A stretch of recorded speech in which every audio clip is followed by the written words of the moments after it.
ETF index mutual funds నేర్చుకుని stock మార్కెట్లో రాణించాలనుకుంటున్నారా? వెంటనే ఈ నెంబర్కి కాల్ చేయండి. హాయ్ హలో నమస్తే, welcome back to Suman TV. ప్రస్తుతం మనతో పాటు ఉన్నారు రిటైర్డ్ ఐపీఎస్ ఆఫీసర్ రెడ్డన్న గారు. నమస్తే సార్. నమస్కారం అండి. సార్, ఈ మధ్య కాలంలో చూసుకుంటే క్రైమ్స్ చాలా పెరిగిపోతున్నాయి. అంటే మనకు కొన్ని తెలిసినవి కొన్ని తెలియని చాలానే ఉంటున్నాయి. రీసెంట్గా చూసుకుంటే సుపారీ ఇచ్చి భార్య భర్తను చంపించేశారు, డాక్టర్ హస్బెండ్ అయినా. అంటే ఎందుకు ఇంత ఇలా తయారవుతుందండి? సుపారీ అనేది ఇప్పుడు ట్రెండ్ అయిపోయింది సార్ బాగా. అంటే వాళ్ళ ద్వారా వెళ్తే వాళ్ళు పట్టుబడిపోతారని ఈ సుపారీ అనేది వస్తుందంటారా? ఏంటి అసలు ఒకసారి? ఒకటి మామూలుగా ఏమైందంటే ఈ మధ్యకాలంలో క్షణికమైన శారీరక సుఖం కోసము, ఇంకొక దానికోసము, లేదు డబ్బు కోసము, లేదో పలుకుబడి కోసము చాలామంది నేరాలు చేస్తున్నారు. దానికి ఏమిటంటే వాళ్ళు స్వయంగా ఈ నేరంలో చేయాలి అంటే వాళ్ళకి చేతకాకపోవటం, వాళ్ళ దగ్గర డబ్బులు ఉండటం. సో దానివల్ల ఏం చేస్తున్నారంటే వేరే వాళ్ళని హారి చేసుకోవటం. ఈ పద్ధతి ఇప్పటి నుంచి కాదు, అనాదిగా ఉంది. దాన్ని చంపలేకపోతే వేరే వాళ్ళకి డబ్బులు ఇచ్చి వాళ్ళని ప్రలోభ పెట్టి వాళ్ళ ద్వారా చంపించడం చాలా చాలా రోజులుగా ఉంది. ఇది జరుగుతూ ఉంది. ఈ సుపారీ ఇచ్చిన వాళ్ళు ఎవరు బయటకు పోరు, వాళ్ళు జైలు శిక్షలు. మనం చూడండి, ఈ అమృత కేసులో కూడా ఎవరైతే సుపారీ ఇచ్చిన శర్మకి యావజ్జీవ కారాగార శిక్ష పడుతుందేమో అనుకోని ఉండ్రి, కానీ ఆయనకు ఉరిశిక్ష పడింది. డెఫినెట్గా ఈ సుపారీ తీసుకున్న వాళ్ళు ఎవరైతే ఉన్నారో ఇటువంటి దానికి పాల్పడి చుట్టమైనటువంటి 10,000కో 1,000కో 1,00,000కో వాడికి ఏదో ఈ కేసులో మన డాక్టర్ కేసులో, వరంగల్ డాక్టర్ కేసులో దరిద్రమైన వ్యవహారం ఏమంటే ఆమె లావుగా ఉందని చెప్పి జిమ్కు పంపిస్తే జిమ్ ట్రైనర్తో షీ హ్యాడ్ అన్ అఫైర్. ఒకటి అఫైర్ ఉండటం తప్పు కాదని సుప్రీంకోర్టు వాళ్ళే చెప్పారు. Any married women or married men after 18 years they can have sexual pressure with anybody. అది చట్టవిరుద్ధం కాదని. బట్ ఈమె ఏం చేసింది, ఆయనతో అఫైర్ పెట్టుకుంటే భర్త చాలాసార్లు ఖండించాడు, తప్పని చెప్పాడు.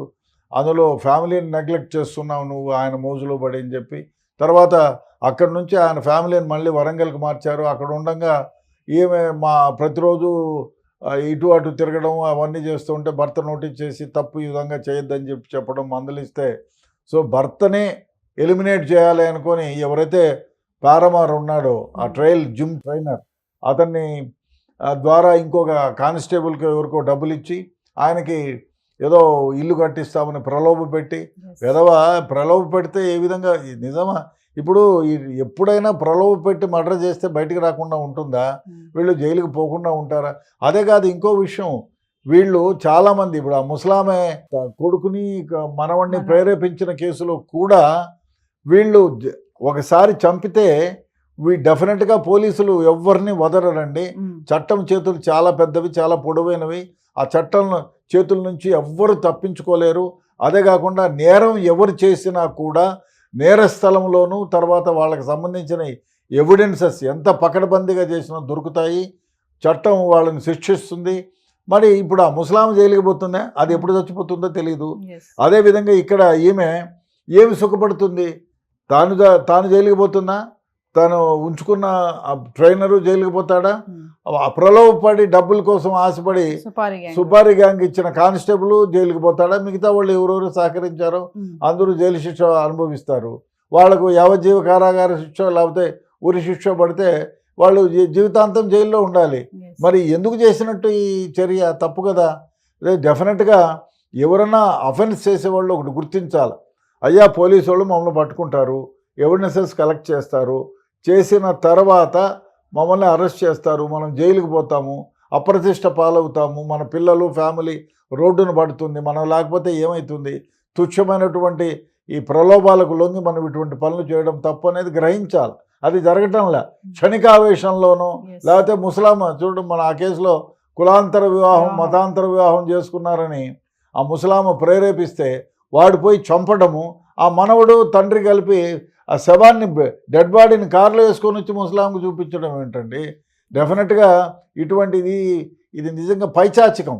ఈ పైచాచికంగా ఆనందం చేసే వాళ్ళను డెఫినెట్గా ఎలక్ట్రానిక్ మీడియా, ప్రింట్ మీడియా ఇటువంటి వాళ్ళని రోజు వాళ్ళు జైల్లోకి వెళ్ళినప్పటి నుంచి ఫాలో అప్ చేయాలి.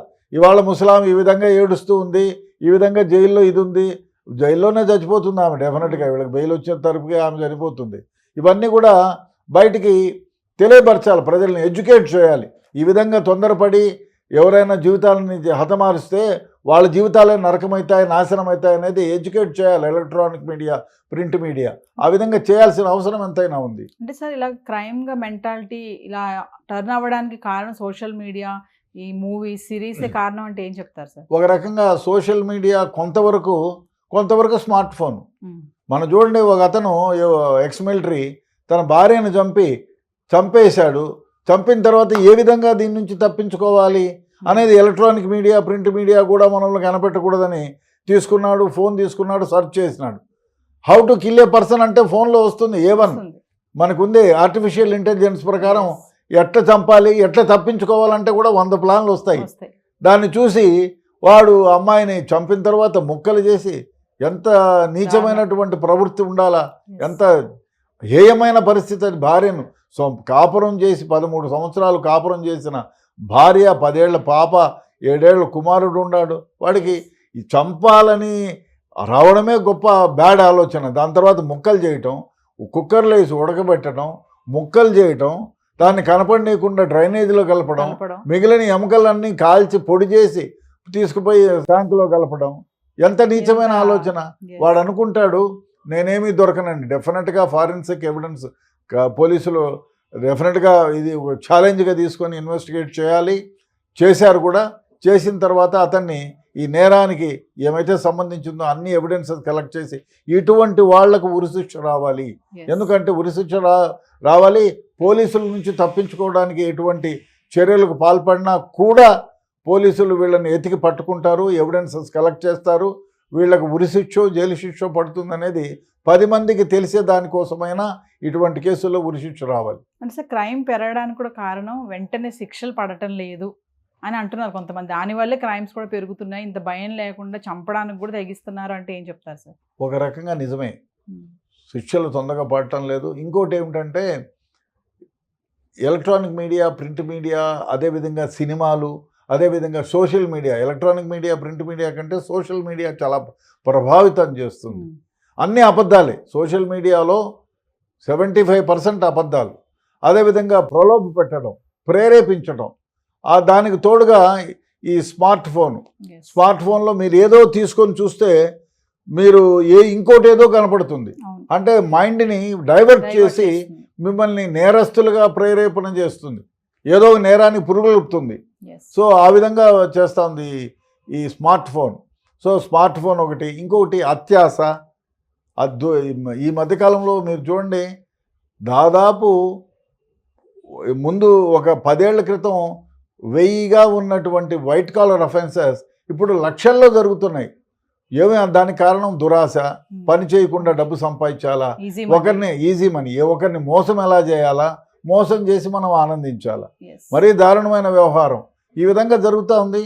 దాన్ని అందరూ కూడా ప్రోత్సహిస్తున్నారు, దాన్ని ఫాలో అవుతున్నారు. ఇది చాలా దారుణమైనటువంటి వ్యవహారం. ఇది ఇట్లే జరిగితే ఎక్కడికి పోతామో అర్థం కాకుండా ఉంది. బహుశా ఇటువంటి క్రైమ్స్ అన్నిట్లో కూడా పోలీసులు క్షుణ్ణంగా ఇన్వెస్టిగేట్ చేసి వాళ్ళ ప్రాపర్టీస్, ఎవరైతే ఈ వైట్ కాలర్ అఫెన్సెస్ చేస్తారో వాళ్ళ ప్రాపర్టీస్ అన్నీ అటాచ్ చేసి సీజ్ చేస్తే తప్ప ఇటువంటివన్నీ ఆగవండి. నమస్తే సార్.